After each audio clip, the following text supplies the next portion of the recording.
and welcome back to Kanji Master. The first kanji we're going to look at is the kanji for people, as in like peoples of a place, or citizens, or something like that. Basically, the onyo reading is min, like chomin, like townspeople, or kokumin, meaning like citizens of a country. The kunyo reading is tami, like tamikusa, meaning like populace, or tami just meaning popular, like peoples. To draw it's pretty easy. So that kind of looks to me like a flag with kind of someone sort of doing a little dance under it, you know? Whee, dancing around. If you can imagine them kicking their legs up. Maybe these are singing to the national anthem or something. Kokumin.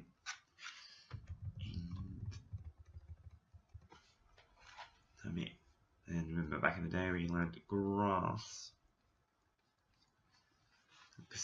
Coming to start. On to the next one. For the next one, I'm going to teach you two kanjis in one. Kanji I'm going to teach you first is this one. Means long ago. It's read mukashi. It's only got one reading. The kunyomi reading, which is mukashi, which means long ago. Easy to remember. Didn't think it was worth making a slide for. Essentially, it's 21, so it's 10 and 10 and 1. And then sun. So, long ago, you sitting in the sun. It felt like maybe a long time because you got really burnt. So 21, let's say years, you sat in the sun. For a long time you sat in the sun. That's it. Mukashi. And then this one here means to borrow. The onyo reading is shaku, like shaku ya, I think. Which is like renting a house. And the kunyo reading is karuru, the ka from going to borrow. To draw it, exact same as the last one, plus a person.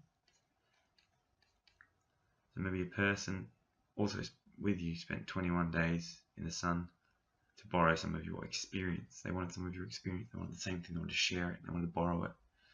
Like you can have sit in the sun for 21 days. You'll understand how crazy it is and how burnt you are. Cool. On to the next one. Next one is the kanji for copy or describe or photograph. The onyomi reading is sha, like shashin, photograph, or ja. The kunyomi reading is utsu, to copy, utsuru to be photographed, utsu or utsuri a copy. To draw it's pretty easy. 1, 2. That's it. This part here kind of looks like someone on their knees begging for food. You know, if you get a little head on there. Can't really draw hair. Anyway, asking for some food. Please, sir, can I have some more? So begging.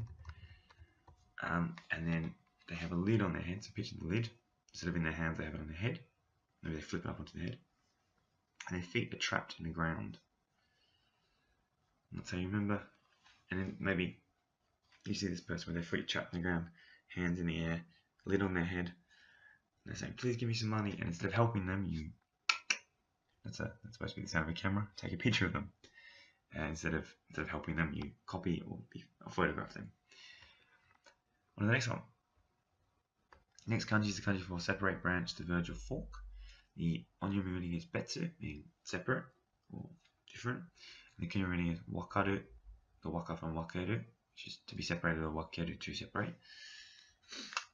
To draw it's pretty easy. Mouth. This. Yeah. Now, if you can imagine sort of a 3D thing, you've got mouth, big mouth, trying to get to, say, some food or something over here. I don't know what that is. Let's pretend that's food. That's terrible. Get a bit 3D here. This wall here.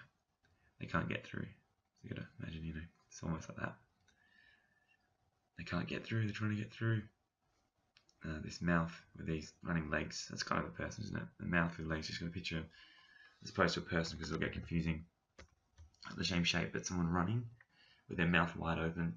There's this kind of wall there. That's it. Hopefully that helps. On to the next one. The next kanji is a kanji for flavor or taste. The onyomi reading is mi, like mikata, meaning ally. And the kunyomi reading is aji, meaning taste, or ajiwaru, to taste. So we just mouth. a similar thing to, if you guys remember, immortal is kind of the same shape. And like a jet or a rocket or something. So if you imagine flavor, it's basically just the thing that rockets into your mouth. Which makes sense. You visualize it. Flavor just exploding into your mouth. Oh, hit you like a jet in the mouth. Cool. On to the next one. And the last kanji we're going to have a look at today is the kanji for Western style. The only meaning is your, like yofuku, Western clothing. To draw it, it's just a sheep with tsunami in it or water splashing. So if you can just imagine, maybe someone's never been overseas before, but thanks to this kanji, when they imagine Western people, maybe living in America or England or Australia, they just think of sheep, not people, sheep, riding on surfboards and stuff. That's like totally Western style. You hear them like a barring of sheep. That's Western style. Sheep kind of surfing around. It's cool. Now let's have a look at a post and see the progress we've made this week. Can't even talk. And there we have it. End of another week. And over 350 kanji learned now. It's pretty huge. If you look at the board, you can actually see the whole top row is now completely done. There's like another 52 or something to go, but even still, the second and third row almost full as well. Fourth row not too far from that, and the fifth row as well, amazingly. Basically, almost all the basic kanji should be done in the next week or two, quite comfortably, and then into the intermediate, we'll be up to N3 level probably within the next couple of months, which is great. I'm excited. I hope you guys are excited too. Any suggestions or other ways of studying these kanji that you can think of to make things easier would be great. But I would say personally that having looked through these now, like I'm actually remembering quite a lot of them from my stupid stories. It's really quite great to not have to try so hard to recall shapes, and it's almost like there's sort of stories now rather than letters. I hope you're finding the same thing. Anyway, let's keep studying and see if we can go all the way. See you next time on Kanji Master. Bye.